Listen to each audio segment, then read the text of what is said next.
Yes. What is up, everybody? Welcome to Probability. It's been about a month since UFC 299 since we've done it. Had to come back for UFC 300. We have 13 fights to talk about, and we're going to be breaking down this card from a prop perspective. We're going to see what sticks out, see if we can make some money on UFC 300. And Wheezy, are you looking forward to UFC 300 as much as I am? And everybody's looking forward to it. Seems like everybody seems pumped up. We have one of the best cards, if not the best card of all time on paper this week. Yeah, this is name value wise, it's just incredible, and obviously the UFC goes all out when they get these centennial cards, and this is another one of them. So, UFC 300, Jim Miller's been on all three of them, 100, 200. Now we got 300. He won in 100. He won in 200. Let's see if he goes 3 for 3. And there's 13 fights to talk about. But, it's a weird week, Brady. Because we have so many known quantities on this card, I think the betting markets kind of put the lines where they're supposed to be, and they're just kind of staying there. And it's because we know so much about every fighter on this card that the betting markets have identified the value. It's gone, but still, they don't dig as deep as we do, Brady. They don't have as many analytics at their fingertips as we do. And so we're gonna break it down fight by fight, 13 at a time here, and we're gonna go through over/under bets, all the benchmarks, all the fighter performance for inside the distance bets, KO bets, sub bets, decision bets, as well as all the fight goes, fight doesn't go, over/unders for every single potential offering that the books give us. We're gonna go through it. We are going to find some value here, and we are going to stack some cash tickets like flapjacks, and I'm looking forward to kicking it off with you guys here today. UFC 300, biggest card of the year. Let's get it. Let's do it. Going to dive very, very deep here. We'll find some spots. We'll talk over the chat. Let's shout out the chat. Thank you guys for hanging out here on a Wednesday evening. We got Michael, first one in the building, Paku, TH, K-Dog, Victor De Jesus.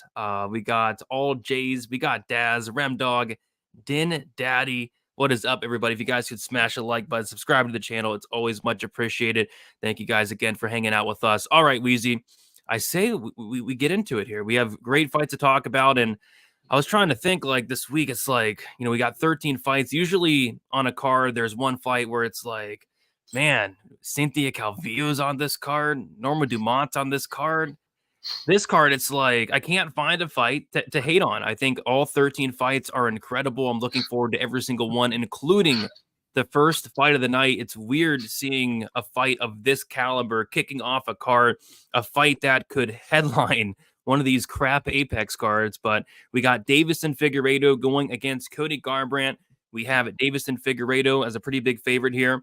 The over-under is primarily set at 1.5 rounds. The over 1.5 is currently minus 200. The under 1.5 is plus 160. The fight goes to decision is plus 150. The fight doesn't go to decision is minus 180. So this is one that I know you have a bet on, and I'll let you talk about it a little bit more. For me, this is one I'm probably just staying away from. This is a fight where I think it's going to play out. Like, I think this could be like one of the worst fights of the card. I hate to say it, but I just feel like the style of both these guys. You have Cody Garbrandt, who's going to try to be very elusive in there. He's going to try to not get hit in there. Very low volume, especially nowadays, Cody Garbrandt. And then you have Deiveson Figueiredo, who doesn't really have a ton of volume in his own right. So I can kind of see this, like, not a ton going on in this fight, Wheezy. So I know you like a spot here quite a bit. What's sticking out to you on this one? So what I was looking at, Brady, is right in here in the distance striking statistics for both of these guys. You see, Garbrandt spends about 90% of his UFC cage time at distance striking range, right? And he's a very low volume striker. He's only attempting 7.74 distance strike attempts per minute. That's about 4 less than the divisional average. And if you look at Figueiredo, it's the same thing. Less than 7 distance strike attempts per minute. 5 less than divisional average. So both of these guys are kind of like low volume counter strikers. And we are in the big cage here. Both of these guys have got a ton of power, though. That's the thing. 3% of Cody Garbrandt's landed distance strikes result in a knockdown. And for Figueiredo, it's 2.73%. But it's because of those numbers that I'm looking at this fight goes to decision here at plus 150. Now, 4 of 8 Deiveson Figueiredo fights that have been scheduled for 3 rounds went the distance, and only 2 of 9 for Cody Garbrandt have went the distance. But Garbrandt went out the last time and starched Brian Kelleher, but the fight before that, we saw a little bit more tentative version of him against Trevin Jones. And I just think that Garbrandt now in the second half of his career here, even though he's still a young man, is kind of just trying to avoid damage here. And he's taken a lot. He knows that he's chinny. And I think that both of these guys are going to be using a lot of space and probably not landing a lot of strikes. If they're only attempting 7 per minute, that's going to be a situation where you're just not landing a lot of strikes. And you still probably got to wait 30, 40 landed significant strikes before you get a knockdown in this fight. So I could see this one going the distance.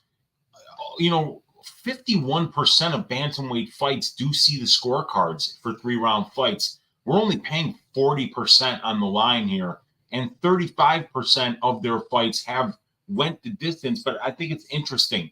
Is Figueiredo going to be finishing guys at 135? We know that Garbrandt is a chinny guy, and we know what Garbrandt's got power in his own right. But I see this one kind of just being a low-volume, distance striking match. There might be some grappling mixed in, and if there is, I don't really see either one of these guys getting a submission. So I went with the fight goes to decision at plus 150. I think it's a pretty fat number. I think it's going to probably get closer to plus 130 by fight day when people realize that these guys are both low volume, and that could really spark a kind of match that that people that are looking for violence are going to be not happy with.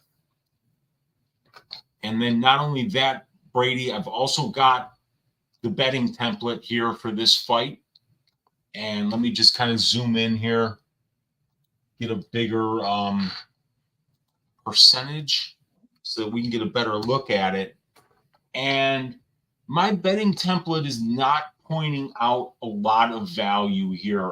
Really, I think like the best one that we have in terms of value, in terms of fighter performance and win conditions, is Deiveson Figueiredo by knockout at plus 180. 3 of 7 of Figueiredo's 3 wins come by way of knockout, and for Garbrandt in his 3-round losses, both of them come by knockout. So that is 5 of 9, or 55.56% of these guys, of Deiveson Figueiredo's win condition would be knockout.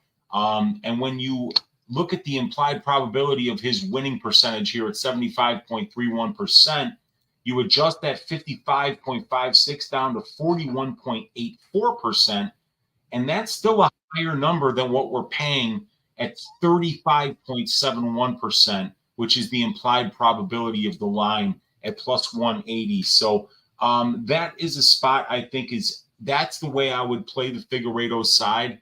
The decision line, it doesn't have a lot of meat on the bone because we've never seen Garbrandt lose by decision, and Cody, Deiveson has less than 50% of his fights won by decision. So it's about a third of his win condition. That adjusts down to about 25%, and we're paying 28% on the line. So it's fairly priced. And I think Deiveson Figueiredo by decision at plus 260 is a decent play. I think the win condition part of this template likes that Deiveson Figueiredo KO because it plays into the chinniness of Garbrandt, and it plays into the power that Deiveson has. So that's the way I'm looking at this one. Cody Garbrandt by decision. Prop template doesn't love it, but I kind of feel like that's how he would win this fight. Cody Garbrandt by KO is a little bit better on this, but everything looks really fairly priced where it's at right now, and I think that's going to be a trend for a lot of these fights. Yep. Makes sense to me. I think Curtis in the chat said you might be on your computer mic. I'm not sure. I might be on my computer. Yeah, computer mic. Oh, okay. Yeah, let me look. Let me look check here it out, but because it did default to that earlier. Let me see. It's all right. Yeah. It was. Yep. Oh, shout out to Curtis. Good call. Sometimes it just shifts off. I don't know why, but yeah, hopefully I sound better now. You sounded fine, but now you sound incredible. Okay. Love to hear that. Fantastic. All right. I think this over, it could look like the least sweatiest over of all time. Like, it could look so easy because, like you said, these guys probably don't do a lot in this fight. I think I'm just probably staying away though. But yeah, I was kind of looking at the over 1.5, but it got juiced, man. I think it's like minus 200 now. Yeah, it's around. I had it at minus 190 on the template here, and there's a couple of different sites, so I'm always updating depending on what sites have the best lines. But yeah, minus 190 was the best I saw. That's a super fairly priced line in my opinion, and worth playing if you think that that's maybe worth a parlay piece if that's your stylistic read on the fight. But any over is going to be sweaty because we know that Cody Garbrandt's chin is in question. And Deiveson Figueiredo hits hard. So, but I still, plus 150 was too much for me to pass up. I had to take the shot and the fight goes there. Yep, I can certainly understand it, Wheezy. All right, let's move on to the next fight. We have Bobby Green going against Jim Miller. Bobby Green minus 185, Jim Miller plus 155. So the over/under is set at 2.5. The over 2.5 is minus 146. The under 2.5 is plus 116. The fight goes to decision minus 125, and the fight doesn't go to decision is at minus 105. And I feel like there's a couple fights on this card where it's like, I think the total is kind of correlated with the fighter. So Bobby Green, I think if Bobby Green's winning, it's more than likely a decision. Bobby Green, not an incredible finisher. I know he has some finishes as of late, Tony Ferguson, Grant Dawson, but, typically more of a decision guy. And then Jim Miller, just very, very tough to finish. I think the last time he's been knocked out was like in 2018. And then when Jim Miller is winning, it is pretty much only by finish. Like, I can't remember off the top of my head the last time that Jim Miller went out there and won a decision. So I kind of think the over is more towards Bobby Green, whereas the under is more towards that Jim Miller. So I'd be looking at things like the Bobby Green decision only, and then the Jim Miller finish only is kind of what's sticking out here to me on this one. Yeah, I bet that Jim Miller finish only just before the show at plus 100. It was something I was looking at all week, and it's a little bit more expensive on Bet Online. I think at minus 130, and we could take a look at the advanced stats right here. And for that fight, Brady, you see that Jim fucking Miller has 4 knockouts and 8 submission wins in his 15 UFC wins since 2013. So that's an 80% finish rate overall in his wins. Then we see that Bobby Green, he's been finished in 4 of his 10 UFC losses. So if you add up that win condition, right? Jim Miller inside the distance. And I have to zoom in on this again. Right. Go to 125 here. Jim Miller's inside the distance win condition adds up to 62.5%.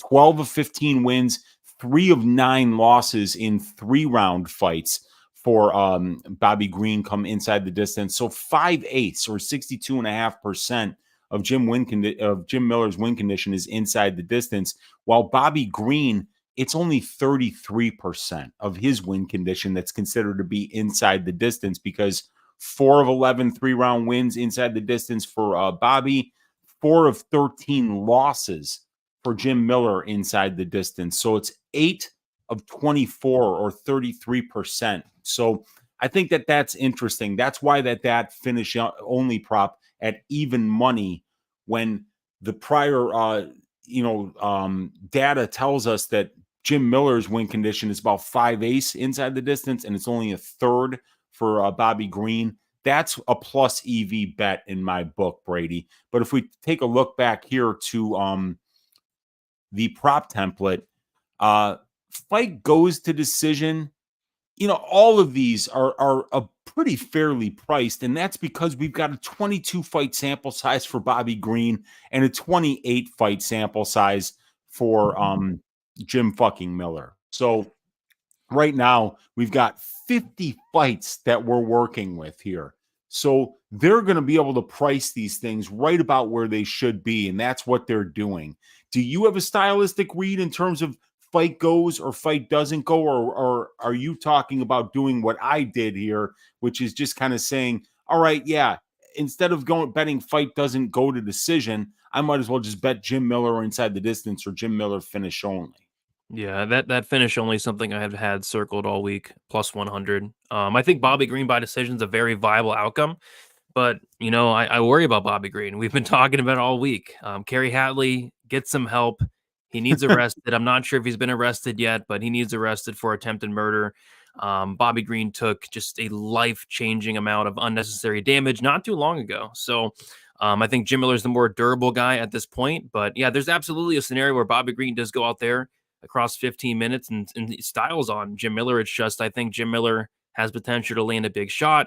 And if this fight were to hit the ground, Jim Miller's ground game is, really good as well. So I think that Jim Miller finish only would be my preferred spot on this card. And then Bobby Green decision only, but I'm guessing it's like probably minus 300 or something. Let me see. Bobby Green decision only, yeah, minus 330, which makes sense. But yeah, that Jim Miller finish only a plus money I do like.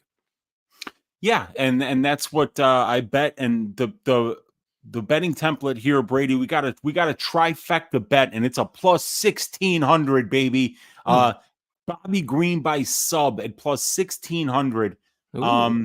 Yeah, man, that's plus 6.6% on the weight class divisional metrics compared to the implied probability of the line.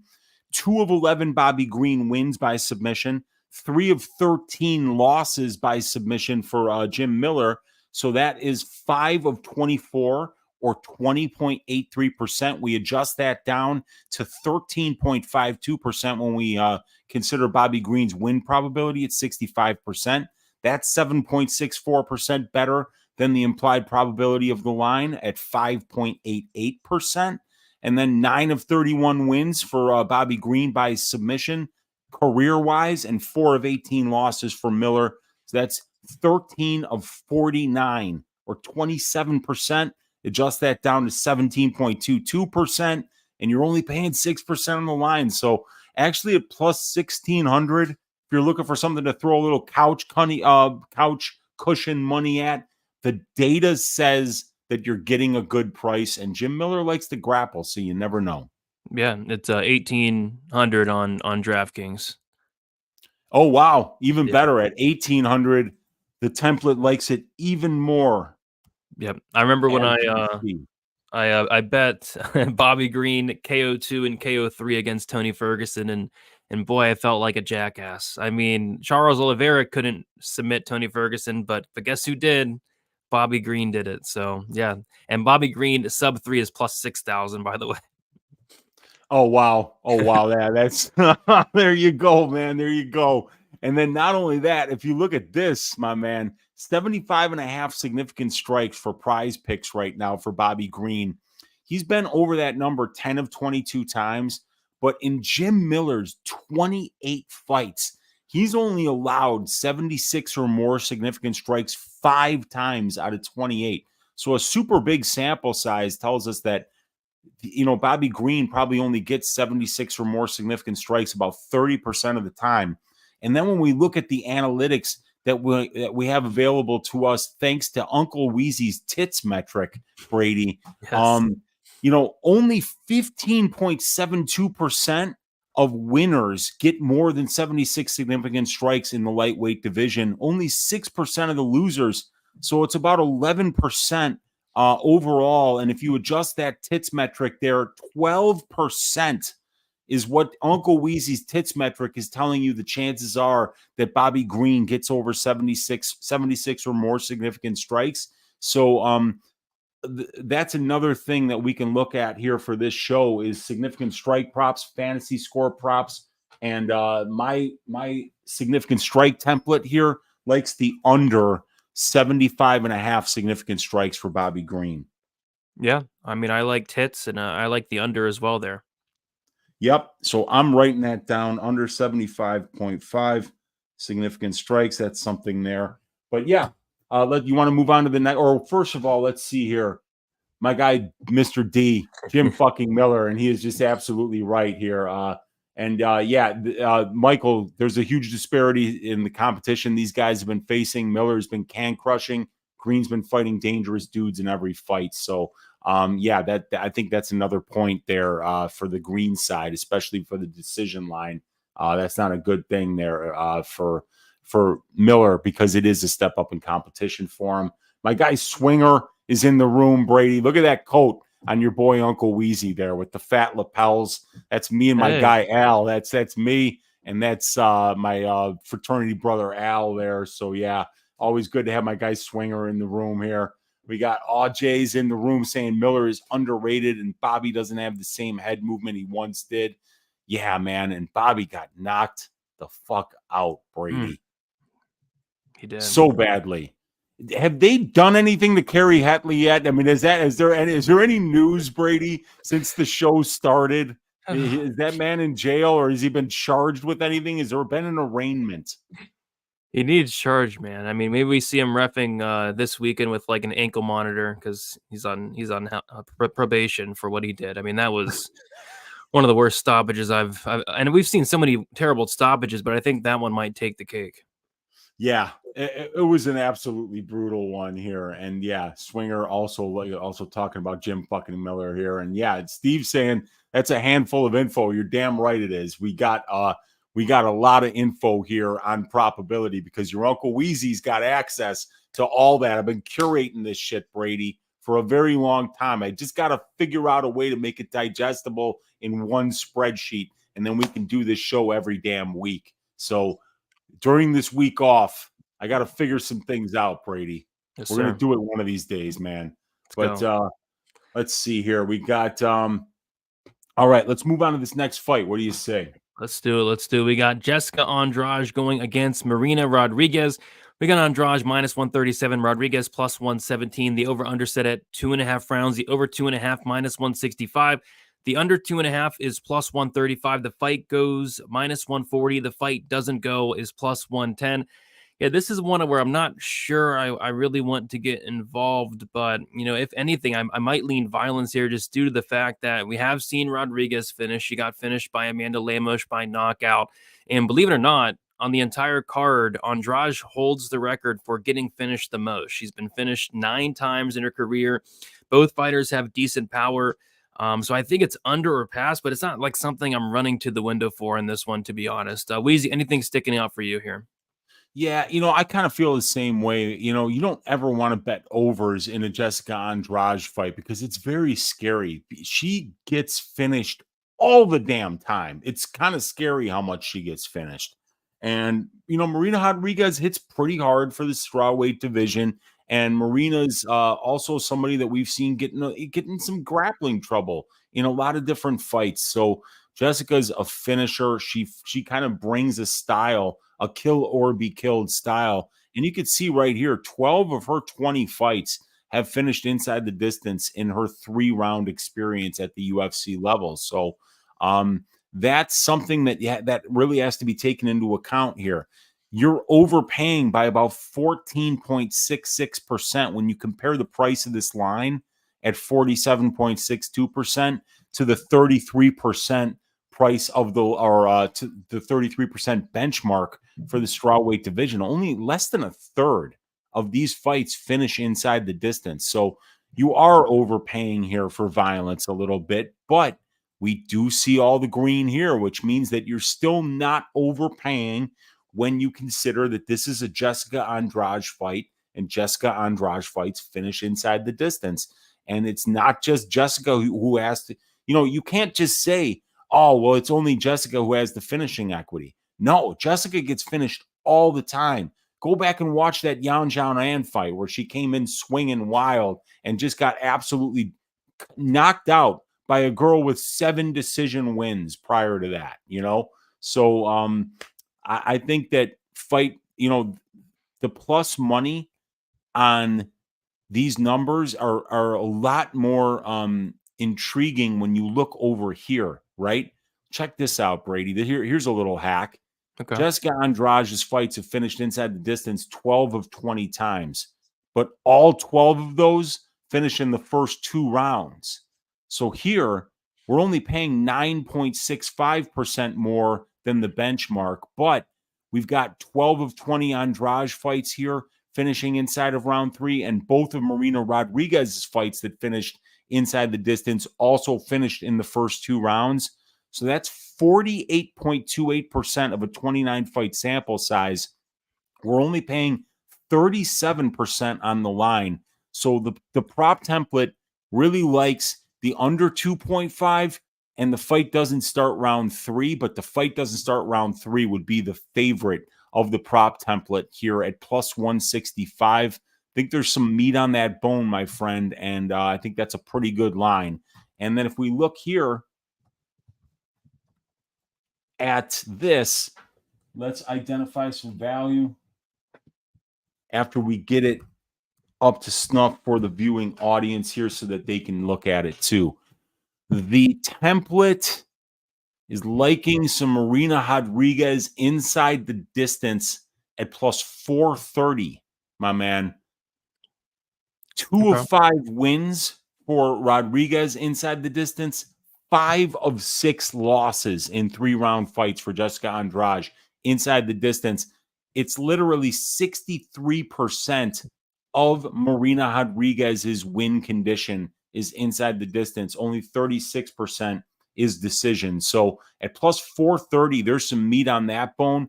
Even Marina Rodriguez by submission at plus 2,000 is one that the prop template even has as a trifecta bet.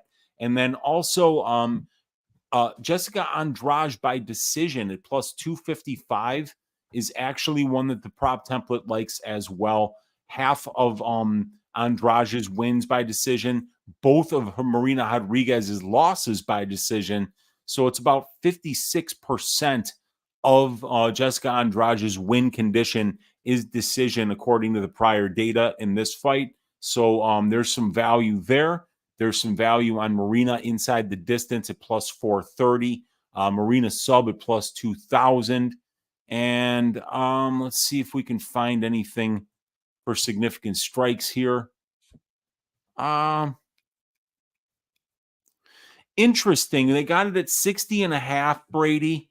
8 of 20 times has Jessica gotten more than 61 or more, but only 1 of 9 times has Marina Rodriguez allowed more than 61 significant strikes.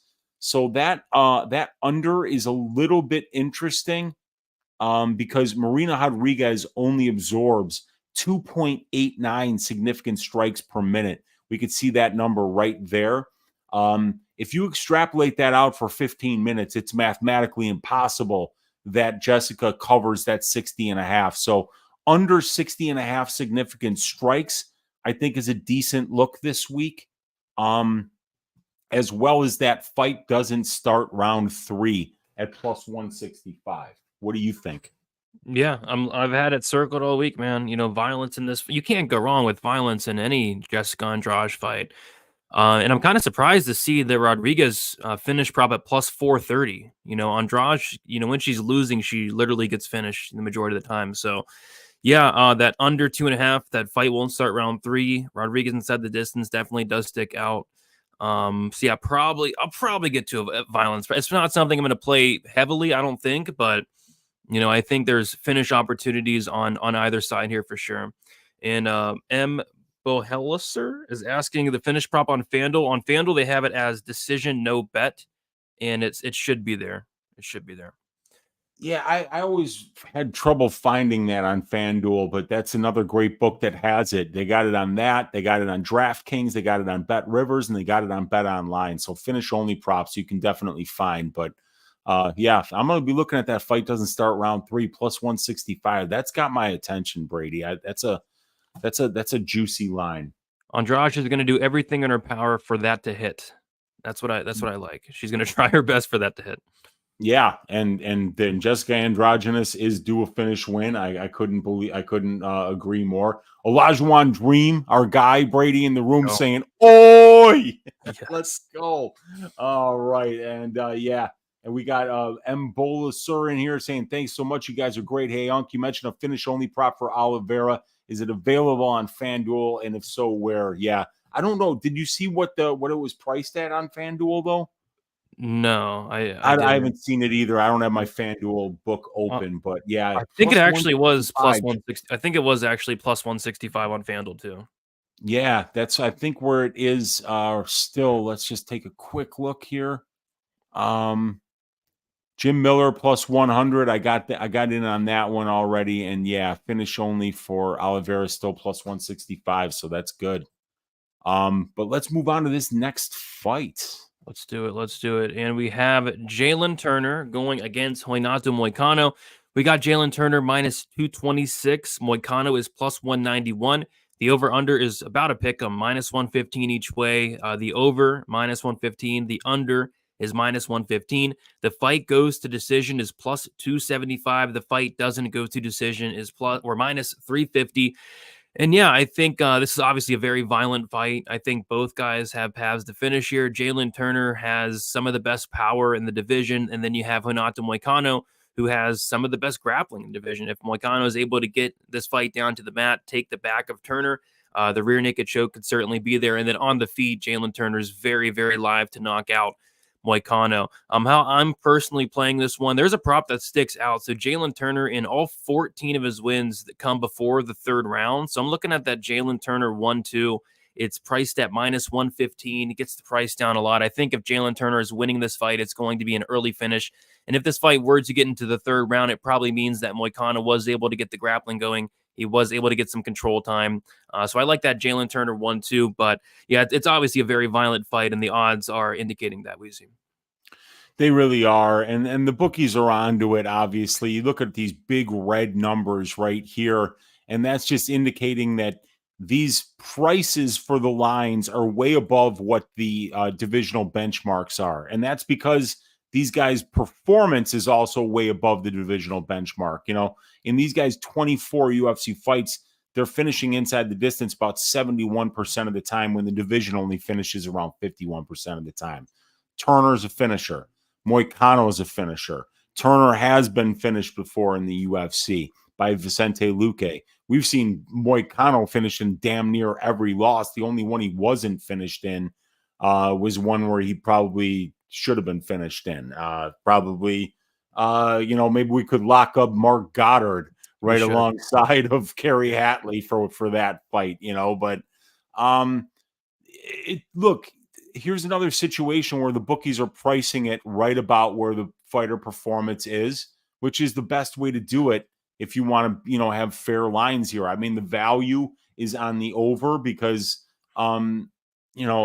right now people are looking at Moicano potentially getting a sub and Turner getting an early knockout like he does all the time. So I think that these things are priced, the violence props are priced right about where they should be, but I think the best value for violence is this minus 200. Fight doesn't start round 3. I think you get all of Turner's finish condition in there, and you get all but one of 13 of Moicano's finish condition in there. So it's probably the best priced line to attack violence there. And then let me get up Moicano against, there he is. And okay, yeah, we've already got it up. This is the one that it likes, man. Jalin Turner by sub, Brady, plus 850. Okay. Jalin Turner's 7 wins, all 7 of them are inside the distance. It's literally 100% of Jalin Turner's win condition. 7 of 7 wins, 3 of 3 losses for Moicano, all inside the distance. So it's 100% of the win condition. But 40% of the win condition is submission, because that's 3 of 7 wins and 1 of 3 losses for Moicano. And Moicano's going to have to be grappling here.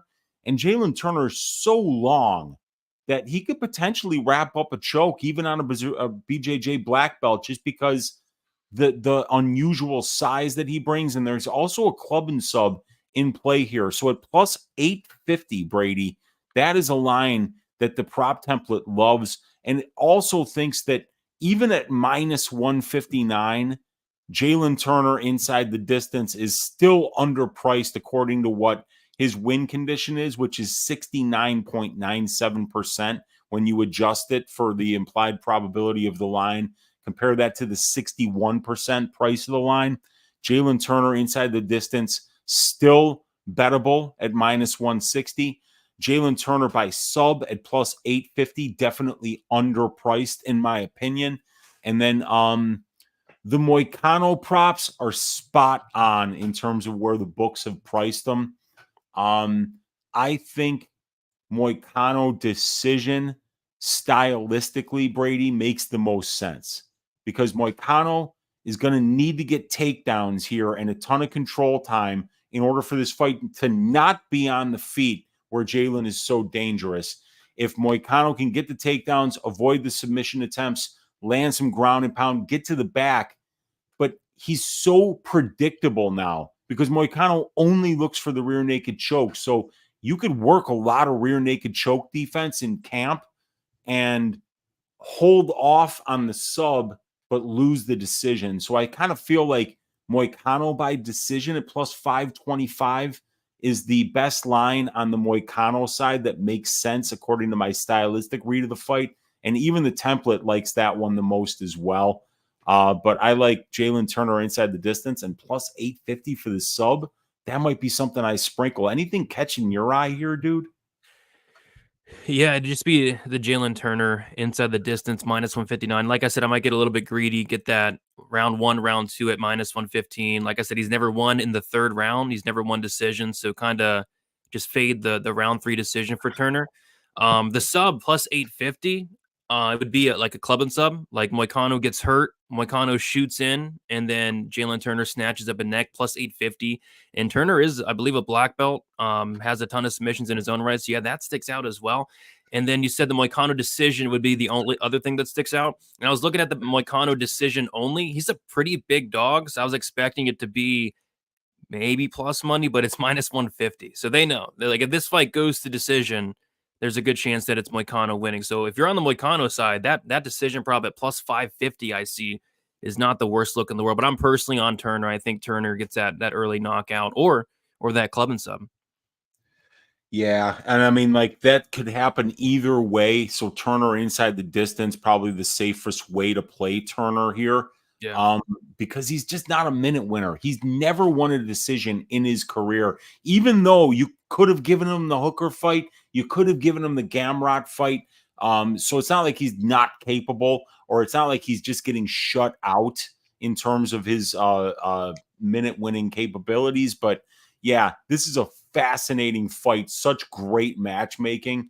But yeah, I think there is some meat on the bone on some of these props here that we identified, not just with the data, but also with the stylistic read here. Let's see what these hoes are saying in the chat, Brady. I'm fired up today, man. Oh, we got Clint in here. Yeah, hell yeah, man. Give me props. Well, we're breaking them down here. Let's see here. We got Olajuwon saying Darson. Yeah, man, with those long-ass arms. We got Moicano gets hurt on the feet in most of his fights. He's sure. Especially against Turner. God, Turner's so long and so powerful, man. Let's see here. We got Olajuwon's munching some chips and enjoying the show. We got Mr. D saying, I'm live betting if Turner doesn't get the early finish. And that's a pretty good look. I think that's a good idea, man. Especially after round 1. That's not a bad look at all. And yeah, Benito's saying that Moicano by decision is too wide. All right. What's that? I was like, that's how he probably wins. I agree with you, man. I wrote that one down too. I got Turner sub, I got Moicano decision, and fight doesn't start round 3, I think, was the one that made the most sense for violence. But if you're betting overs, I think they all look about where they should be priced. So it would be your stylistic read to go on what you think for the overs. But let's break down this next fight, man. Yeah, we got an interesting one, I think, from a prop perspective here. We have Diego Lopes going against Sodiq Yusuff. We got Lopes minus 135. Sodiq Yusuff is plus 115. The over-under on the majority of the books is set at 1.5. The over 1.5 is minus 180. The under 1.5 is plus 150. The fight goes to decision plus 145. The fight doesn't go to decision is minus 175. So my stylistic read, I like violence here quite a bit. First of all, you have Diego Lopes, who I would be shocked if he won a decision. I'm completely ruling out the decision for Diego Lopes. I don't know what a decision looks like, to be honest, in this matchup, especially. But yeah, Lopes has a ton of power. Lopes has incredible submission game. On the flip side, you got Yusuff. Yusuff has a ton of power. And I think in this matchup, Yusuff is going to have a big striking advantage. Diego Lopes is very hittable. Diego Lopes has been knocked out twice in his career. I think it's a violent fight here, and it's not like we're paying a ton here. I don't think, like, the fight doesn't go minus 175. The under 2.5, I don't mind, is around minus 140. This is one that I have circled violence. I see paths for both guys to finish here. Lopes, whether it's a knockout or sub, and then I think Yusuff is very live to knock out Lopes here as well. So I'm liking violence, Wheezy. What are you liking on this one? Yeah, when I'm looking at the data here, the bookies definitely like violence, and they kind of see it coming late, which is kind of odd to me because, you look at a guy like Sodiq and Diego, they both do find finishes early and late in fights. You could see that 8 of 19 fights outside the UFC finished in round 1. But then if you look at the, how many finished inside the distance for Lopes, it's a total of 17 of 19. So definitely Lopes has been a finisher outside the UFC, and 2 of his 3 UFC fights finished inside the distance as well, both of them in the very first round, though. So if you look here at fight doesn't start round 2, Brady, that's where the meat is on the bone, because 50% of these guys' combined fights have finished inside the distance. But guess what? Every single one of them has been in round 1. And you look at Yusuff, he almost got Edson Barbosa out of there. Damn near got him out of there in round 1. And then you look at Lopes. I mean, this guy is so dangerous early in fights. For a guy who's very reliant on a submission, you want your opponent when they're dry. So fight doesn't start round 2. If you're looking for violence in this fight, that's how you're playing this one. Look at this. At minus 175, it's almost 20% overpriced according to the benchmark. But at plus 235, it's only 7.55% overpriced according to the benchmark. 22% for the division. We're still paying only 29%, even though 50% of Yusuff and Lopes's fights have finished in round 1. So fight doesn't start round 2 here is the best violent bet. Round 2, Lopes, Yusuff, and that is at plus 235. That's a pretty good look here. And then if we look at the bet, plus 235?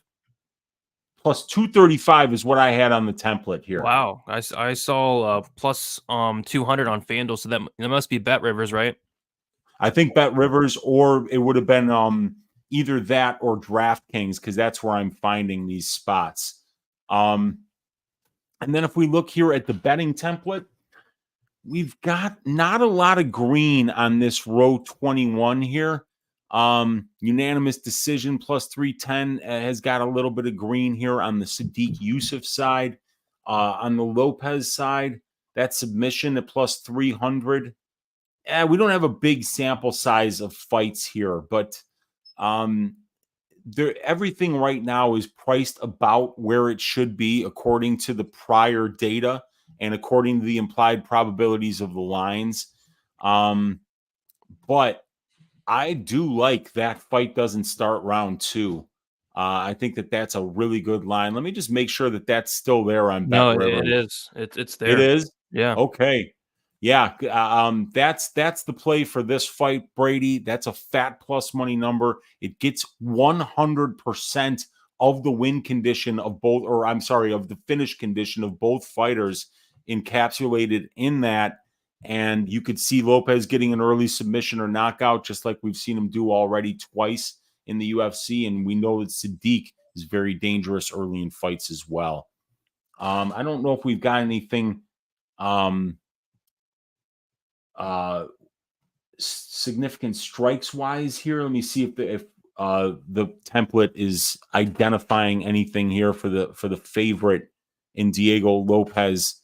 45.48% is the tits metric chance that he gets over 39.5. Lopes has never landed 40 or more significant strikes in only 3 UFC fights. Sodiq has absorbed more than that money 3 of 7 times, so 30% of the total. Not really a sexy over here. Diego Lopes only lands 2.76 significant strikes per minute. So even if this fight went 15 minutes, he'd barely get over that number. So I guess I like the under 39.5 here, especially if it correlates with this fight ending in round number 1. If that happens, if you hit that fight doesn't start round 3, then you'd like that under 39.5 significant strikes as well. That's an interesting way to look at that one. But I think that fight doesn't start round 2. It's a great look for this week. Yeah, 235 is crazy because I think the next best price out there is plus 200. So that plus 235 is nice. Sodiq finished Don Shainis in round 1, Gabriel Benitez in round 1, and then Suman Mokhtarian in round 1. And he pretty much finished Edson Barbosa in round 1. I mean, very, very close as well. So that very well could be 4 finishes in round 1 for Yusuff. So I think that's solid. Fight won't start round 2, under 1.5. And like you said, if this fight does get extended, it probably goes the distance. So I don't hate that. Yep. I think that's a good look for this one. The data likes it. And if the data likes it, it's something that we can now look and say, well, what's our stylistic read of the fight? And yeah, if both of these guys really are most dangerous at that point, then I think that's a decent play this week. Yep. I will be playing violence in some type of fashion, but those do stick out. Absolutely here. And we got Michael Martinez likes the Lopes second round sub. Olajuwon believes in the Mexican chin here. So, that could go over if he's right about that. Cole Stein loves probability 300. Let's go. And Benino is saying that Yusuff can stay safe on top. He's also looking at fight doesn't go to decision, but he didn't finish Edson when he was on death's door.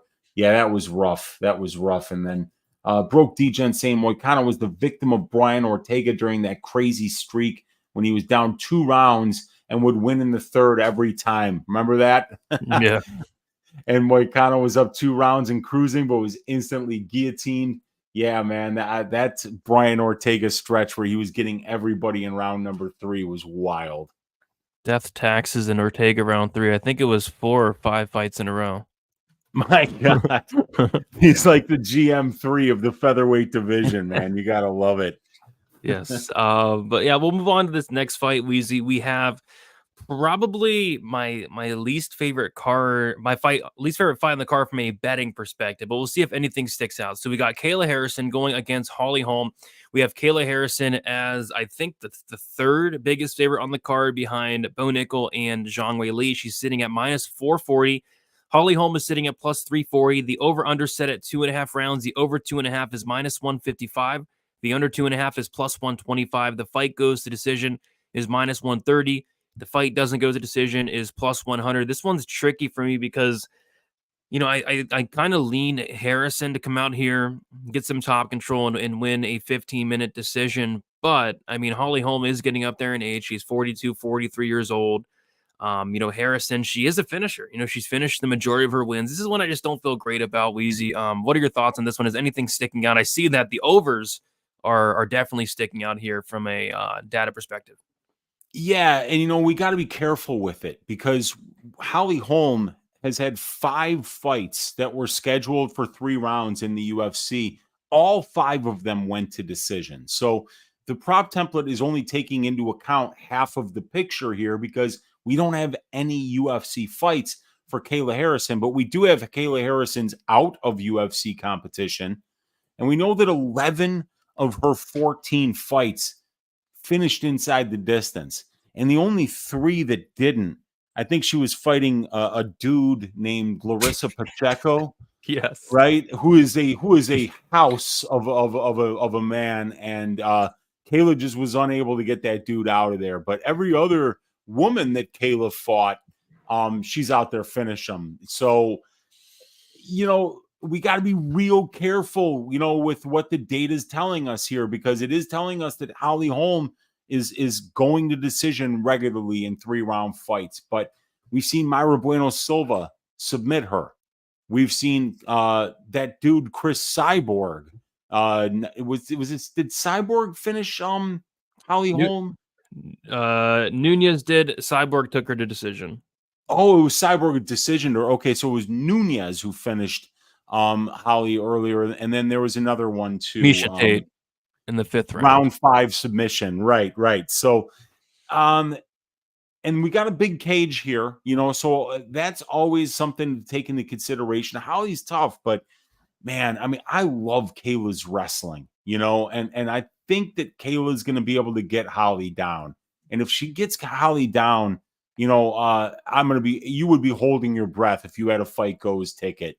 The template likes it, but like I said, it's only kind of taking, half of it into consideration. And when you look at the 5 of 5, but then you add only 3 of 14 for Fight Goes for Kayla, and then you add that up, then you got 8 of 19, which is a little bit more than 40%, but we're paying 53% on the line. So it really depends on your stylistic read. Do you think Kayla is going to be able to finish a fighter of Holly Holm's quality?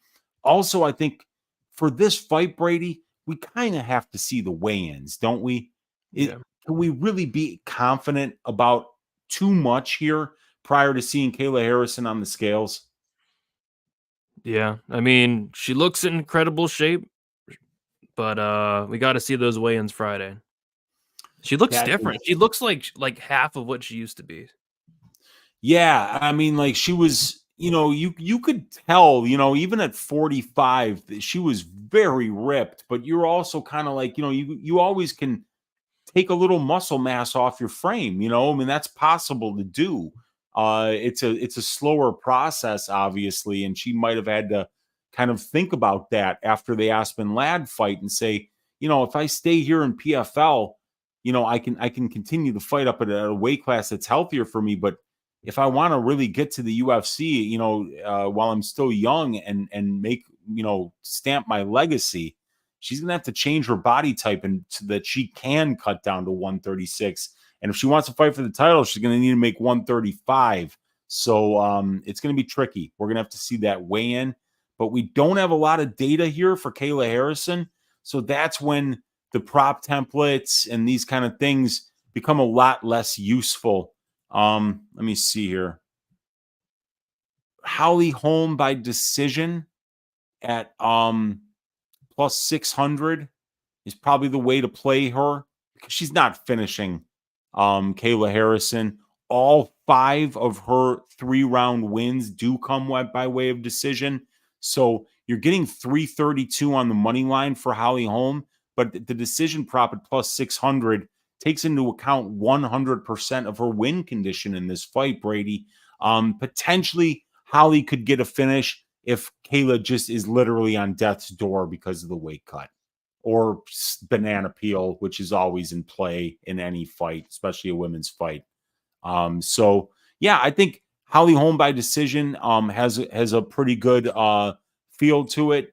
And I also think that plus 133 for inside the distance for Kayla makes some sense just because of the way that she fights and the ground game that she has, and that we've seen Holly not look great when she does get taken down. Yeah, initially I was leaning over earlier in the week, but now I just feel kind of terrible about it because I do think Harrison's going to get on top, and it could be a TKO, could be a sub. So, yeah, I think this is one I'm probably just going to stay away from. Yeah, I tend to agree with you, man. At least I want to see the weigh-ins before I pull triggers on anything here. But yeah, Kayla inside the distance plus 133. I guess that's okay. If I'm on that home side, I'm taking that decision prop. I am not counting on her finishing Kayla Harrison. So plus 600, if you want to be cheeky, play that home side for a little bit of a sprinkle. I think that works. And then, yeah, the prop template, not of a lot of help here because of we don't have any data on the Harrison side. So, yeah, I think this one's a pass for me, dude. Yep, nothing wrong with passing. You can't bet on every fight. I know all these fights are great, but I'll probably be passing on this one. Yep, agreed. And let's see, Kayla couldn't finish Aspen Ladd in her last fight. Yeah, 3-round fight, and she didn't finish Aspen. So, True. Let's see. Kayla fought mostly at 155, right? Oh yeah, and that lad fight was at 150. So yeah. Let's see here. All right, my guy Paku saying I wouldn't want to know how many cycles Kayla's been through. Not sure how strong she will be off the sauce. Yeah, that's I don't know. Do you think Kayla on the juice? Nah. I think everybody's on the juice nowadays, Weezy. Yeah, let's move on to this next one though. All right, we have Aljamain Sterling going against Calvin Kattar. We got Aljamain Sterling minus 170. Calvin Kattar is a plus 145 underdog. The over-under set at 2.5 rounds. The over 2.5 minus 210. The under 2.5 is plus 170. The fight goes to decision minus 190. The fight doesn't go to decision is plus 155. Yeah, we talked about this one a little bit on Sunday. We like the over. I just don't know about laying like minus 210. Calvin Kattar is extremely durable, next level durable. I'm not sure if Sterling's going to. Obviously, he's not going to knock him out. If Sterling would finish him, I guess it would be sub, and maybe Kattar can knock out Sterling. But even that, I'm not sure about. I think this probably does go to decision. So from like a prop perspective, nothing's really jumping out to me. Is there anything sticking out to you on this one? So this is a fight I just didn't like. Right from the bat, but like these are trifecta bets that we have here and here. The fight doesn't go to decision at plus 150, the under 2.5 rounds at plus 180. Calvin Kattar's fights finish inside the distance 4 of 7 times, Sterling 6 of 14. So that puts us at 47.62% on the prior performance here, 43% for the under 2.5. And, Sterling's going to be getting hit harder, a lot harder than he's used to getting hit. And we know Aljamain Sterling can submit anybody. And with Calvin Kattar, I think we've already kind of learned you can just throw the knockout out the window. I mean, he might injure his knee, might blow out his knee, and you might finish him that way, but you're not knocking this dude out. And we don't have to worry about Sterling knocking anybody out anyway, right? Other than that, Sterling can submit anybody, and we know that Calvin Kattar, if he lands a big shot and gets you on Queer Street, he swarms and can finish fights. So trifecta bet, fight doesn't go to decision at plus 150. Trifecta bet, under 2.5 at plus 180. I mean, I think that those are both pretty tempting spots here. We always love the trifecta bets. That means all 3 comparisons are in the green. It means we are getting a plus EV underpriced line. And if your stylistic read is, submission by Sterling is possible, Kattar knockout is possible, then these are probably pretty good plays for this week. And then let's see what we've got on the template here. What's your stylistic read on this one, Brady? I'm thinking decision, but I'm looking at these finish prices, and I think if there is a finish, it's Sterling by sub. I don't think he's knocking out Kattar, and if it's a Kattar finish, it's knockout. He's not submitting Sterling, right? But yeah, Kattar by knockout is plus 500, and Sterling by sub is plus 480. So big prices there for those finish props. Yeah, so I've got 480 for Sterling, but you said 500 for KO, huh? Yep, 500 for KO. Love that. All right, so yeah, dude, Kattar by KO at plus 500. 4 of 5 3-round wins for Kattar by KO. 1 of 3 losses by KO for Aljamain Sterling. So that's 5/8 of Calvin Kattar's win condition, right? So 41.32% is the implied probability of the line. You multiply that by 62.5%, you're getting 25.83%, and you're only paying 16.67% on the line. So yeah, Kattar by KO at plus 500 is a good line. And I like those unders as well. And then you mentioned Aljamain Sterling by sub. That's not overpriced at 17.24% at plus 480, because 4 of 11 wins, 0 of 2 for 0 of 2 losses for Kattar. But we know that if you're going to finish Kattar, it's going to be by submission, not by knockout. So yeah, I think that one, even at plus 480, is a good line. It's not an overpriced line. So I think there's 4 spots here actually that are pretty good. And that would be Aljamain Sterling submission, Calvin Kattar inside the distance, or Calvin Kattar KO, but the KO is definitely better. And then these fight doesn't go to decision and under 2.5 are all great looks this week. Yeah, they're big numbers. Wasn't expecting him to be that big. Kattar KO plus 500, and then Algis plus 480. Yeah, that Kattar KO is kind of sticking out to me, to be honest. Plus 500. Sterling's coming up a weight class. Somebody in the chat mentioned it. Like Sterling's takedown accuracy was 24% at bantamweight. Now he's coming up an entire weight class. So we'll see if we can get takedowns here. If not, Kattar is certainly live to land a big shot. So yeah, plus 500, kind of interesting there. I didn't even look at that, to be honest. Yeah, and we know that it's a possibility the way that dude hits, and we really don't know. I mean, Sean O'Malley just absolutely slept Aljamain Sterling at 135. So at 145, Calvin Kattar's a big hitter. I think that's a good look. Yeah, and even when like Kattar's not finishing, like you remember what he did to Giga? Like those elbows he was landing? Like, gosh. And then Dan Ige is one of the most durable fighters. Obviously, he fought Max Holloway, so he is fighting some very durable guys. But yeah, he has a fair share of knockouts as well. So he does hit hard. So that plus 500, it's interesting. I saw Clint was on that plus 500. So I might be taking a look at myself. Yeah, Daz Files nailed it there. Imagine meeting that in the car park. That would not be fun. Benino hates Aljo. I hope he takes a nap. Well, plus 500 there. Uncle Weezy's prop template's telling you, Benino, that's a pretty good one. Yeah, and it was low at bantamweight where he had the size advantage. Now he's going to be fighting a guy that's 4 inches taller than him. So I think that, yeah, he's very live there. And then Daz Files bet Sterling because he's going to backpack for sure, and he can absolutely backpack anybody. But and then Benino, he's on his round 2 KO at plus 2,200. Put a Chick-fil-A sandwich combo on it. That's not bad, dude. I like that. Yeah, Kattar. Yeah, you got some good prices there because I see Kattar round 2 now plus 1,700, round 3 1,900, round 1 1,100.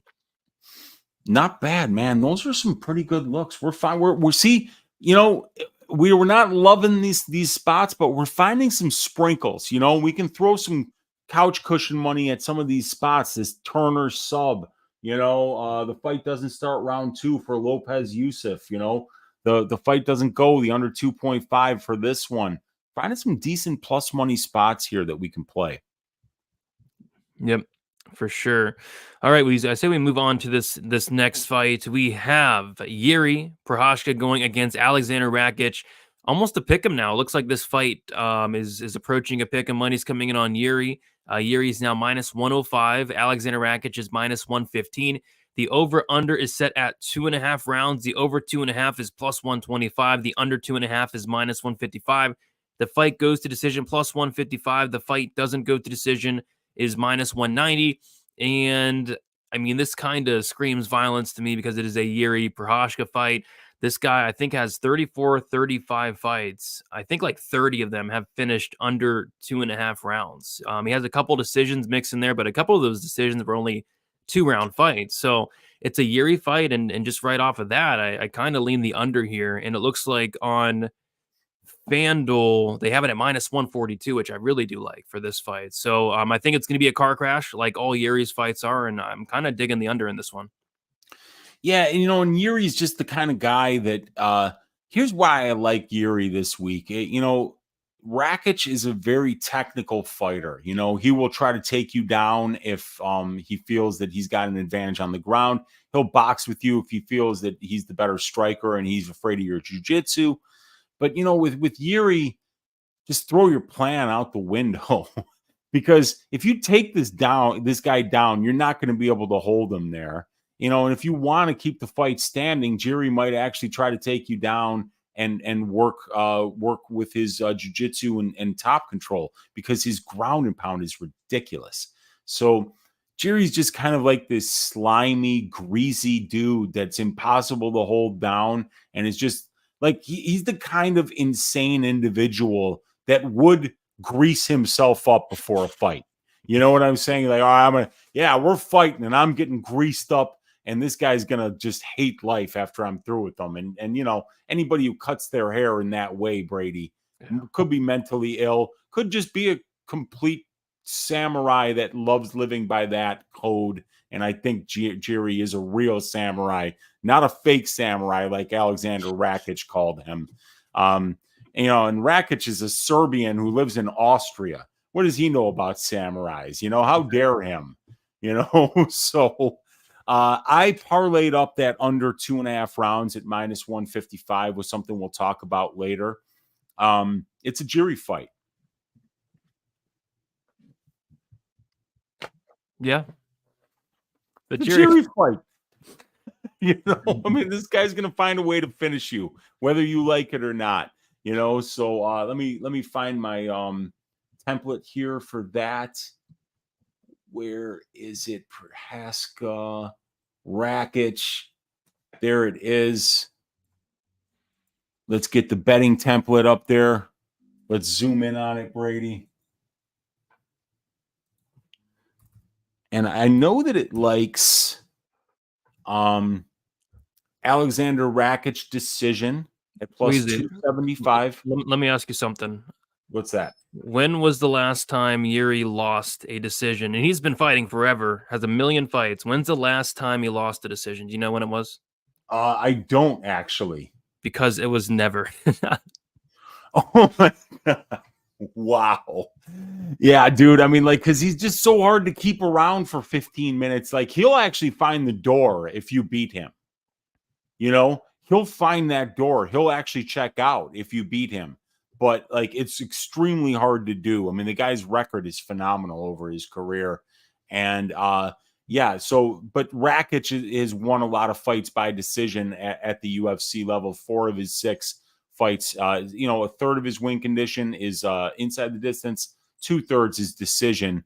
While for Jiri, it's actually 50-50, you know, because he does have one decision or inside the distance win, but he's also got one decision loss from his opponent. So right now, the inside the distance at +155, not that much better than the money line at +101 on the Jiri side. I guess it just depends on how he gets it done. But the prop template kind of likes the decision for Jiri, but I'm not going with that because it's too small of a sample size here in order to properly utilize this information. Let me see if significant strikes here for Rakic. 42.5.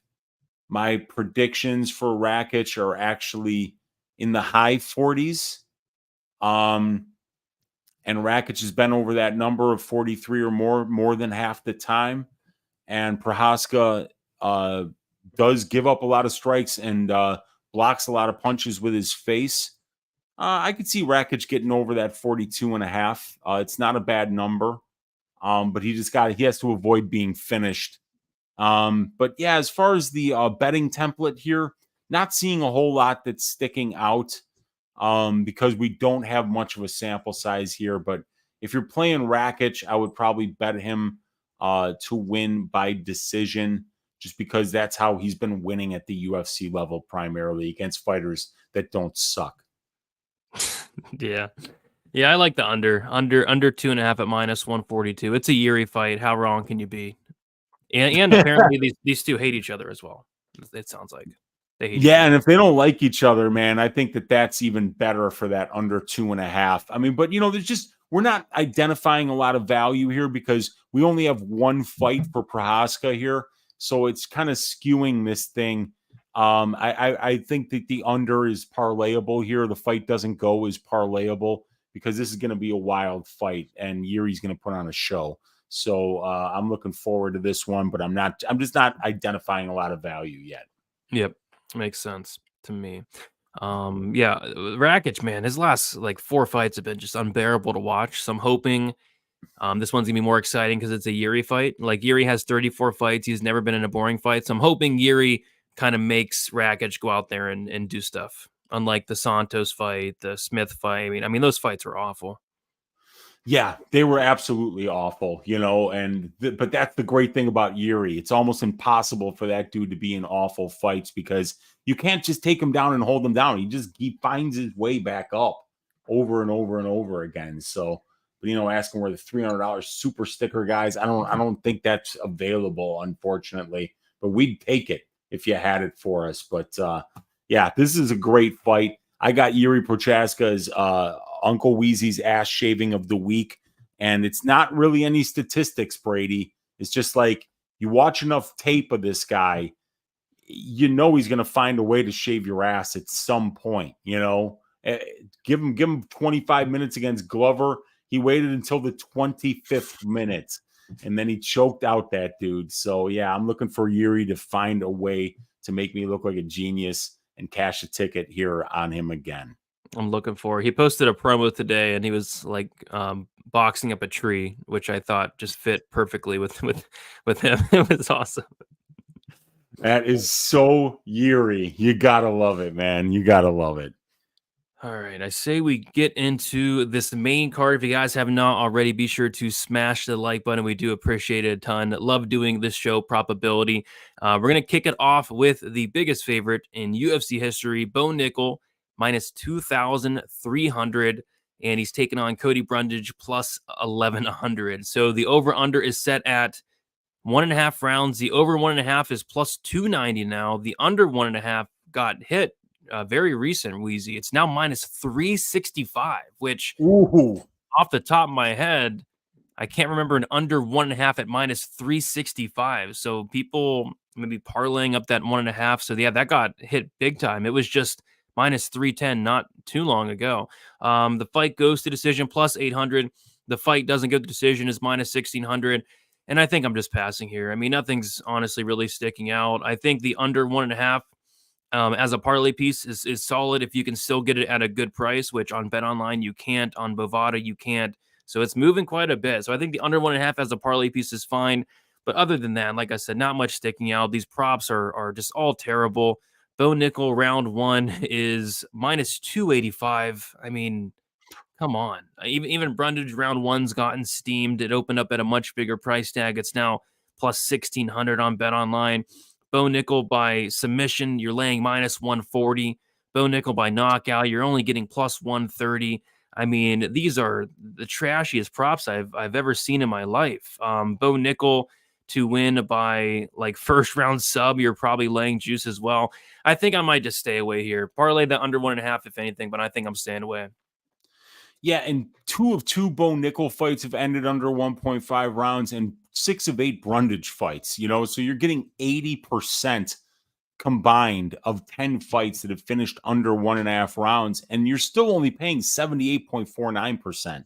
So that was why I parlayed that under 1.5 at minus 310, and I parlayed it with the under 2.5 in the Prochazka Rakic fight.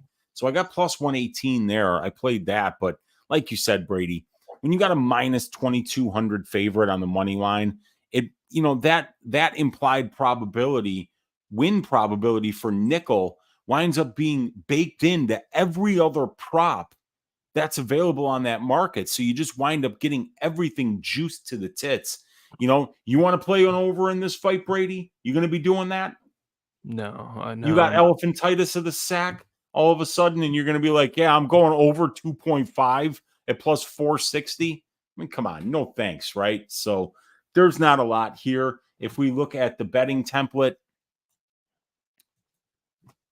I mean, Bo Nickal by decision at plus 850. The template loves it. I hate it because I don't see, and everything for Cody looks like it's priced right about where it should be in terms of 1,700 inside the distance, 2,200 KO. I'm probably going to sprinkle that Brundage money line at plus 1,200 for a quarter unit. Look for a banana peel. Maybe Bo turns out doesn't like getting hit. We've never seen him hit. So I don't know. That's how I'm going to play this one. Significant strikes for Bo Nickal. I mean, maybe he lands over 14.5 this time. Maybe Brundage is a little bit better than everybody that he's faced, and But yeah, I'm not touching this one, dude. This is, bankroll management is staying away from fights like this where the favorite is minus 2,300 on the money line. Yeah, I know people were on that fight ends by sub. I was looking at it as well, but it could just as easily be a TKO. Brundage could cover up, and the ref could stop the fight. I don't know. There's no value here. Under 1.5 as a parlay piece. Honestly, probably one of my favorite parlay pieces of the week. But other than that, nothing really sticking out. Yeah. You think Brundage has a chance? You don't know Bo. I mean, like that, man. Bo's We minus got it. 2,000. I know, man. Antonio, as far as in the room, we got Aljamain with us, MetaHuman Project. My guy Daz Files out of the hospital. Good to have him back. Cameron 13 saying, what about a Brundage Holly parlay? That'd be good plus money, Brady. It would be big plus money. That's true. Yeah. And if you bet $100 on a Brundage Holly parlay at plus 22,000, you would lose $100. But imagine if he hit that. I mean, he'd be a legend. And Kyle is correct. We never stop worrying, but it's UFC 300, so we're going that extra mile, Brady. Yeah, 100%. But we're not going the extra mile on this fight anymore. This is not bettable. Let's move on to one that is bettable. What do you say? And we do have one that I think it could be bettable. We got Arman Tsarukyan going against Charles Oliveira. We got Arman Tsarukyan minus 210, Charles Oliveira plus 180. The over/under set at looks like mostly 1.5 rounds. The over 1.5 minus 135 now. The under 1.5 plus 105. The over 2.5 plus 165. The under 2.5 minus 220. And then lastly, the fight goes the distance plus 225. The fight doesn't go the distance is minus 285. So I know you have 2 plays on this fight. I'll let you talk about. But yeah, I'm kind of in the same boat as you. I think that Oliveira, that finish only makes a lot of sense. Could Arman knock out Oliveira? Sure, I think it could happen, but Oliveira, the finish only, I think is kind of better than his money line because I don't see Oliveira winning a decision here. The last time Oliveira did win a decision was against Tony Ferguson in a fight that I'm still not sure how Tony didn't tap there, or I'm not sure how he finished the fight after what Charles did to his arm. And then other than that, I can't remember off the top of my head the last time Oliveira won a decision. And I don't think he's going to be the minute winner in this fight, really wherever it goes. On the feet, I think Arman's probably the minute winner there. And then on the mat, Arman's probably on top being the minute winner there. But, Charles is a great moment winner. One of the best moment winners in the division. He has a ton of power, has a very slick submission game as well. So that finish only is something that I do like. It's plus 165. I think that's a solid look this week. And I know you're on it as well, Weezy. Yeah, plus 165 finish only. And I think that Arman Tsarukyan's finishing equity here is just being a little bit overstated by the market. I remember betting him to win by decision against Joel Alvarez, and if he doesn't get that cut, that fight doesn't get stopped. That was a cut stoppage. It really wasn't a ground and pound stoppage, even though he has got really good ground and pound, and he got Joaquim Silva in a bad spot, but that fight went 14 minutes. If you're taking 14 minutes to finish Joaquim Silva, are you going to be finishing, Charles Oliveira, the guy that has won 11 of his last 12 fights? The only guy to beat him, Islam Makhachev, who also happened to beat Arman Tsarukyan. So I've got the Arman Tsarukyan by decision prop at plus 350 for a half unit. And I've got Charles Oliveira by the finish only prop for 1 unit at plus 165. So if this fight gets finished by Arman Tsarukyan, I'm going to be out 1.5 units, but it is what it is. I'll be up 1.65 or 1.15 if Oliveira gets a finish, and up 1.65 or 1.75 if Tsarukyan wins a decision. And yeah, these violence props are getting juiced. You could see right here about 23% overpriced right now at minus 285 when you price it according to the benchmark for the division. And these over props, the fight starts round 2 at -205 is pretty close to being a trifecta bet. 12 of 18 Oliveira fights go into round 2, and 7 of 8 Tsarukyan fights. So 19 of 26. I think that could be a potential parlay piece this week. The fight starts round 2 here because both these guys tend to finish a little bit later on in fights. And then if we look at the betting template here, there we go. We see some green here at the decision. It's almost a trifecta bet for the decision here at 22% implied probability. It's 33% when we adjust the weight class divisional metrics. So we're underpaying by about almost 11% there. 4 of 7 wins for Tsarukyan by decision. 1 of 4 losses for Oliveira by decision. So it's 45% of the win condition for Tsarukyan is the decision here. Adjust that down to 30.79 by the win probability, and you're underpaying by 8.5% there. Everything on the Oliveira side is priced right about where it should be. The sub price at plus 400 isn't bad at all. The inside the distance price at 255, not bad at all. But it definitely looks like Tsarukyan sub at plus 950. That's a trifecta bet, Brady. And then it likes that decision prop at plus 350, which, like I already said, I bet that one already. And then if we go to significant strikes here, Tsarukyan at 34.5, I think is right about where it should be as I look at this template. That's pretty, it's a pretty good price right there for 34.5. Wouldn't bet that over or under. Nothing sticking out there. Yeah, I like that decision prop for Tsarukyan. And I already bet that, and I love the finish only prop as well. Yep, I'll probably get on that finish only. And even like Charles Oliveira inside the distance, you said plus 255. I see plus 275 even for a guy like Charles Oliveira who has finished every single fight outside of, like I said, the Ferguson fight and then like Jeremy Stevens back in 2014. Other than that, it's been all finishes. And this guy has how many fights in the UFC? A million, right? So many. Yeah, like he's got so many fights at this point. I don't even have them all because he was fighting before 2013, which is where my database starts. So, yeah, I mean, he's been around forever and all of his fights finished. So, yeah, I mean, that's why the fight doesn't go to decision is juice to the tits at minus 285 and 23% higher than the divisional benchmark. It's because 70% of these guys combined fights finish inside the distance at 3 rounds. But for Oliveira, it's 15 of 18. That's like 83. That's, that's 5/6. So yeah, that's a big number. That's 83%. So at 74%, it still might be a little bit cheap. Yep. I like it. I like that finish only, and then I might sprinkle that inside the distance as well. But yeah, I think Arman, if he wins, it is probably by decision, and I think that's a very viable outcome. Yep. And take no prisoners, saying no way Arman's losing this one. It's got the second KO prop, by the way. Dennis saying I'm all over Charles' money line, but for the finish only, it just definitely feels like Charles puts himself into danger based on the style. Yeah, he does. He definitely does. That finish only prop definitely has some risk because Charles gets finished all the time as well. But, we're going to find out a lot about Arman in this fight.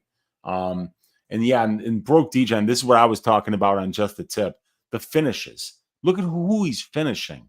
He's not crushing cans. He's finishing Beneil Dariush, Justin Gaethje, Poirier, Chandler, Kevin Lee, Gordon, Nick Lentz twice, Tamer, Jim fucking Miller, yeah, Yagos, Guida, Will Brooks, Darren Elkins, Miles Jiri, Hatsu Hioki, I mean, it's crazy.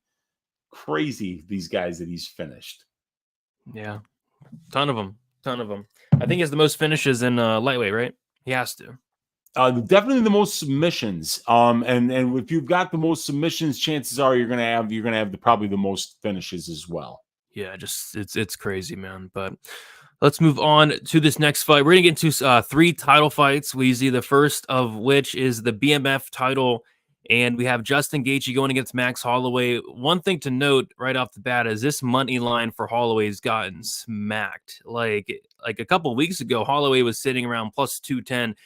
At the time of right now, he's plus 138. Justin Gaethje's now minus 158. So money's pouring in on Max. The over-under for this one is set at 3.5 rounds. The over 3.5 is minus 170. The under 3.5 is plus 140. The fight goes the distance, plus 100. The fight doesn't go the distance, is minus 130. First off, I think this is probably my favorite fight on the card. This has potential to be one of the best fights of all time, honestly. I mean, this fight's incredible. I love this fight. From a totals perspective, it's tricky because, this fight, I think it could very well go to decision. But if you bet an over here, you're probably going to end up in the hospital by the end of the night with, the amount of strikes these guys are going to throw. I think these guys are both going to get hurt multiple times as well. So I don't know. From a totals perspective, not really much sticking out here for me, Weezy. What about you? Yeah, it's hard because with Max Holloway, you've got a guy that's the most durable fighter that might have ever set foot in the UFC cage. So, but with Justin Gaethje, you got a absolute wild man who has had 9 fights that have been scheduled for 5 rounds in the UFC, and not one of those 9 fights has seen the scorecards. All of Justin Gaethje's fights that have been scheduled for 5 finish inside the distance. So, can Holloway finish Gaethje up a weight class? I don't know. Can Gaethje finish Max Holloway? Be the first one to knock this dude out? Because Justin Gaethje is not submitting anybody. That he's just not. That's not happening. So this is a weird one. Like, I feel like stylistically, Brady. If you ask me, Holloway, Gaethje, does it see the scorecards? I'm thinking, yeah, it does. But I also kind of feel like, if there is somebody that can finish a guy like Holloway, it's Gaethje, because he can kick out your legs. And that's one thing. Like, you can't tough guy if your leg shuts down. That's fight over. You can't tough guy a liver kick. That's something that can absolutely shut you off. So those are a couple of ways that Gaethje could finish Holloway. And then Holloway is just a really good boxer. And, we've seen Justin Gaethje get knocked out as well. So I think that there is some merit to this fight finishing inside the distance and, maybe being sneaky to finish. And the template likes it. We've got a lot of green here, a lot of trifecta bets. The under 3.5 at plus 140 is a big time trifecta bet, and we've got a 23 fight sample size of 5-round fights with which we're drawing from here. So under 3.5 at plus 140 is the best look according to the prop template. Stylistically, would you play any of these over-unders, Brady? I wouldn't be playing an over here. I wouldn't. I mean, it's one of those overs where it's like it could hit, but I do think there's some potential to finish. Like you said, if anybody's going to knock out Max Holloway, it is probably Gaethje. There's been some moments when I thought Max Holloway would be finished. Like Dustin Poirier was hurting Holloway with pretty much everything that landed.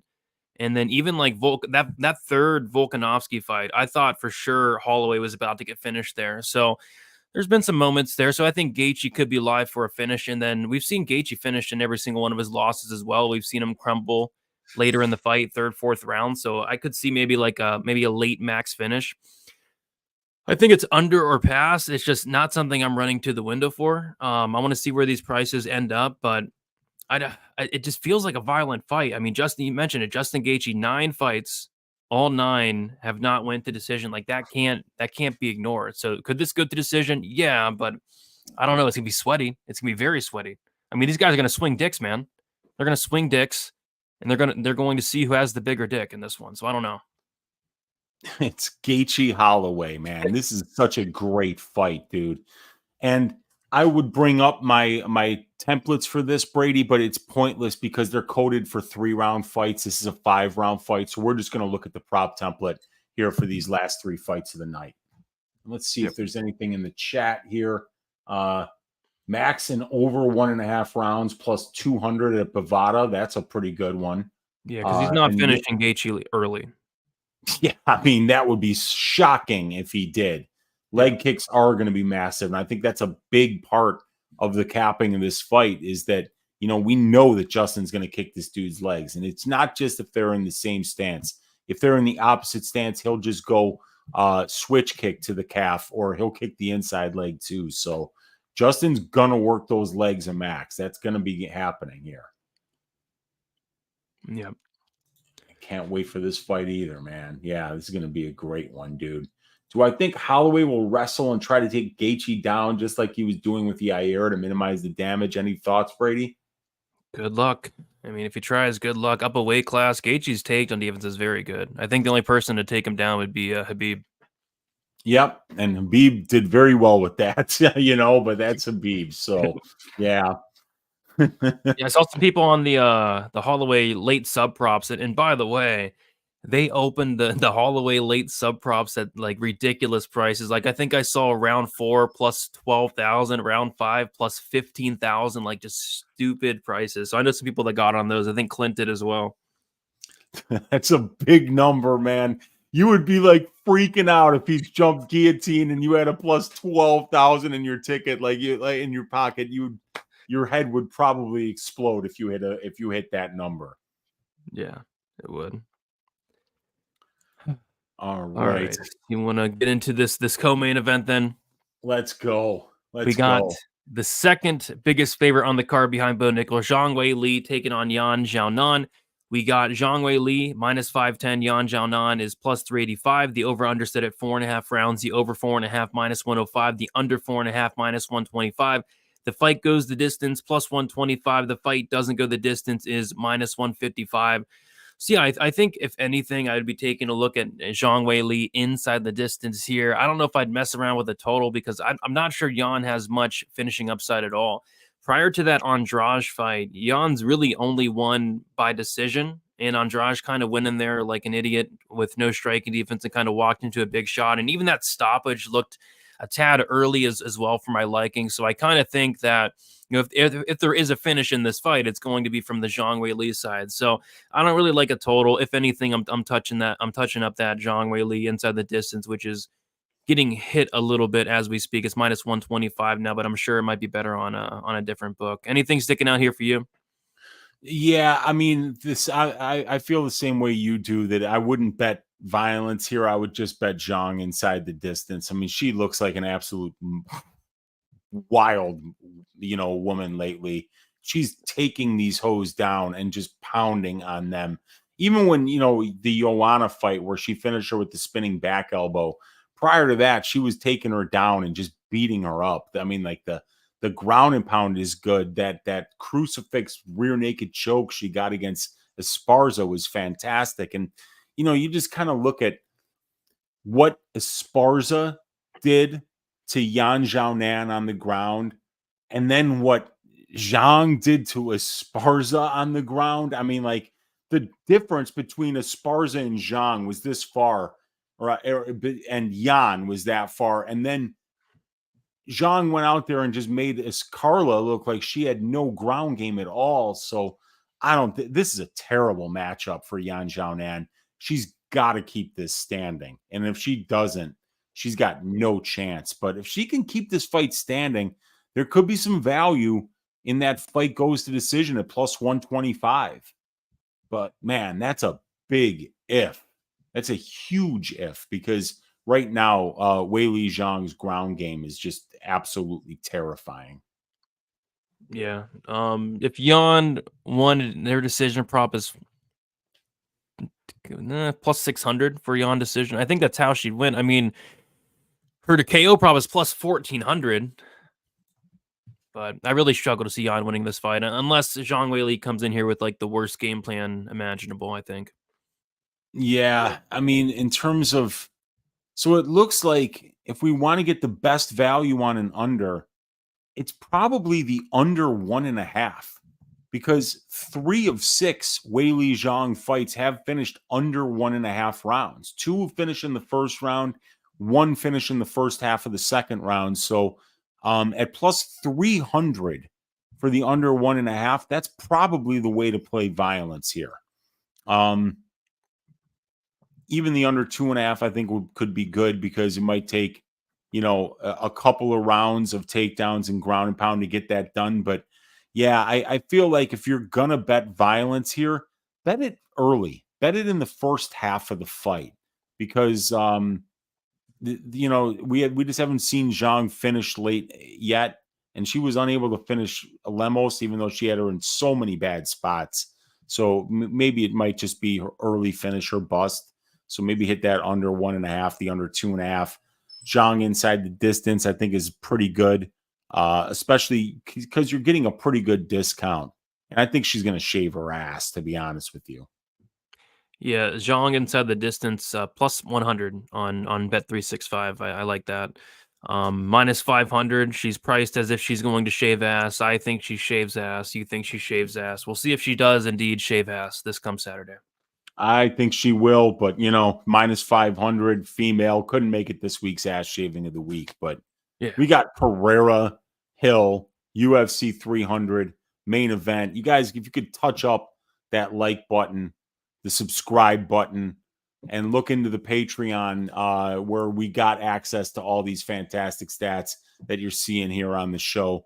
We would appreciate that. And we're looking, Brady and I, to make this a weekly thing and have a Patreon that associates with the show, which will be pay-per-view only. We want to do it for the numbered events so that everybody can benefit from it. But this kind of information week in and week out is something that I think would really help everybody's ability to make better decisions and make it much easier, Brady, to find these plus EV bets like we've been finding here with these analytics and stylistic reads. Yep. I mean, it's a great show. I love the show. It helps me out. It's good to go through and just look at everything from, all angles, seeing all the numbers, and it definitely helps, I think. Definitely helps. Absolutely. And let's see if we can find anything for this last fight of the night. Alex Pereira going up against Jamal Hill. Let's do it. We got Alex Pereira minus 132, Jamal Hill plus 112. The over-under, it is set at 1.5 rounds. The over 1.5 is minus 170. The under 1.5 is plus 140. The fight goes to decision is plus 325. The fight doesn't go to decision is minus 450. And I mean, yeah, this fight screams violence. I think the odds certainly do indicate that. It's hard to imagine this fight going the full 25 minutes for me for a couple reasons. The first reason is I think both these guys are very hittable. Jamal Hill, very hittable. He's super durable, but very hittable nonetheless. And then Alex Pereira, even very hittable in his own right. And then not only are they both very hittable, but they both just have a ton of power as well. So I think at some point within the 25 minutes, somebody does get knocked out. Somebody does get served here. Is anything sticking out to you, Weezy? This likes the overs here. All three of Alex Pereira's fights that have been scheduled for 5 rounds have went over 1.5 rounds, and for Hill, it's 2 of 3. Where I think was the Walker fight was a main event. So Johnny Walker, one of the chinniest guys in the division, was the one that got knocked out. So the template in a 6-fight sample size, which isn't a bad sample size for 5-round fights, we don't get to see big sample sizes with 5-round fights a lot. It's a trifecta bet because it's 63% on the line, 69% of 205-pound fights scheduled for 5 rounds go over 1.5 rounds. So that's a 6% break. And 83% of the total is going over 1.5 when we look at 3 of 3 for Pereira, 2 of 3 for Hill.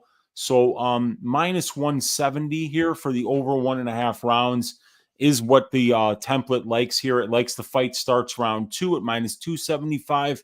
It likes even the fight starts round 4 at plus 160 and the over 3.5 at plus 195. But I would rather play that over 1.5 at minus 170 because it's terrifying. Both of these guys have poor striking defense, and I see Jamal Hill keeping that right hand down all the time, and that's the hand you need to keep up so you don't get hit by that left hook of Alex Pereira. And then you have to worry about Jamal Hill 8 months removed from Achilles tendon surgery, with the kind of leg kicks that Pereira throws on the regular, and the fact that Jamal does like to switch stances a lot. I think that there's a lot of ways that this fight could finish inside the distance. Fight ends by KO. Brady, that's something you were telling me about earlier this week. I think that's a pretty good look this week as well. Yeah, I mean, it's frustrating. We were talking about this fight on Sunday on Stat Diggers. They had the over at minus 140. Yeah. And we both said we liked it, but we didn't get to it. And now it's minus 170 there. But yeah, the fight ends by knockout, I think is, pretty interesting. And looks like on Bet Rivers, they have the best price. It's minus 265. And on DraftKings, it's like minus 360. So Bet Rivers giving the best price. So I don't think that's like the worst parlay piece in the world there. I think somebody's probably getting knocked out at some point in this fight. I'm not sure when, but I think somebody's probably getting knocked out. Agreed. I mean, Pereira's not the most durable guy in the world. And with Hill, coming off this Achilles, there could be some serious possibilities that, Pereira can mess with Hill's durability by working from the ground up. Yep, 100%. Anything else sticking out in the main event? I haven't got to a main event bet yet, but we'll see. Not really. The thing is, I feel like for the main event, Brady, that Jamal's injury coming back this quickly from it poses a lot of questions that are unanswered, and that throw a lot of variance into the potential outcomes of this fight. So it feels like a safe one to stay away from. It's almost a heavyweight fight, and these 205 and 265 pound fights, they have a lot more variance because these dudes hit hard.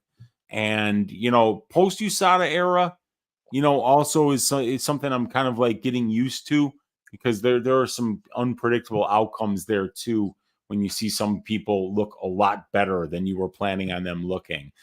Open St. Preux. That's funny. I was just gonna do the same thing. I was going to cough while saying OSP.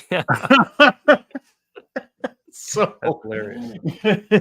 Yeah, man. I wrote some stuff down here in the book, Brady. We looked at the Green under 75.5 significant strikes. Bobby Green, I think that's a pretty good one. The Jessica Andrade fight doesn't start round 3 at plus 165. Pretty cheeky look. Jessica Andrade under 60.5 significant strikes. Jalin Turner sub at plus 850. Renato Moicano decision at plus 525. The Lopes Sodiq Yusuff fight doesn't start round 2 at plus 235. Calvin Kattar versus Sterling fight doesn't go under 2.5. Both plus money, both trifecta bets. Kattar KO at plus 500. Aljo sub at plus 480. And then that under 3.5 rounds for Holloway Gaethje at plus 140 is a trifecta bet as well. And there's some trifecta bets here on the overs for this one, minus 170 for the over 1.5, the one that I'm looking at. Am I frozen? You are frozen, but I can hear you though. Is there anything that you were looking at that you like for this week? I'm glad that they waited till the show is over to freeze me. So I'm just happy about that. But yeah, a lot of spots sticking out. The Jim Miller finish only plus 100. Andrade Rodriguez, the fight won't start around 3 or the under 2.5. I'm looking at plus 135. Rodriguez inside the distance plus 430. I thought was interesting. I'm going to be on that Jalin Turner 1-2 at minus 115. The Lopes Yusuff, either fight won't start round 2 or under 1.5 at plus 150. Kattar knockout plus 500. I thought was interesting. The Jiri under, Charles Oliveira finish only. And then the Holloway Gaethje, some type of violence there, maybe. I'm still thinking about it, but some type of violence in that fight I think I might get to. And then I think I'm going to stay away from the main event from a prop perspective. And hopefully I don't look like an idiot whilst frozen. Hopefully I froze at a decent spot. No, you did. You real neutral expression, nothing crazy. Yeah, it's a good spot to get frozen. You look. I mean, there. I'm pretty much always neutral is the thing. So It's kind of true, man. like 95% neutral, I'd say.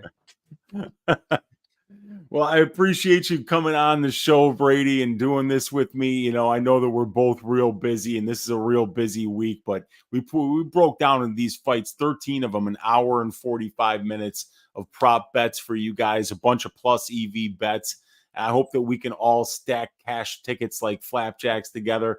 You can check out the Patreon where you can get access to these prop templates and the advanced stats templates. And Brady and I are going to have something for you guys going forward with exclusive content for this show.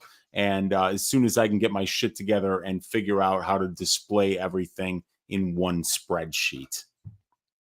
Yeah, 100%. I can't wait for it. I love doing the show. After going through these spots, I'm seeing it clearly now, Weezy. I'm seeing the card a lot clearly at this point. So looking forward to it. And I guess just send us off, man. Yeah, let's do it. You guys, let's stack cash tickets like flapjacks for UFC 300, the best card of the year. Make sure you hit that thumbs up on your way out. Make sure you hit that subscribe button if you haven't already.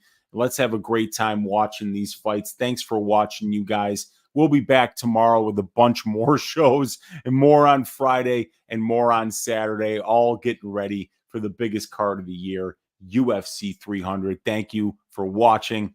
Good luck on all your bets this week, and we'll see you tomorrow. Later. See you.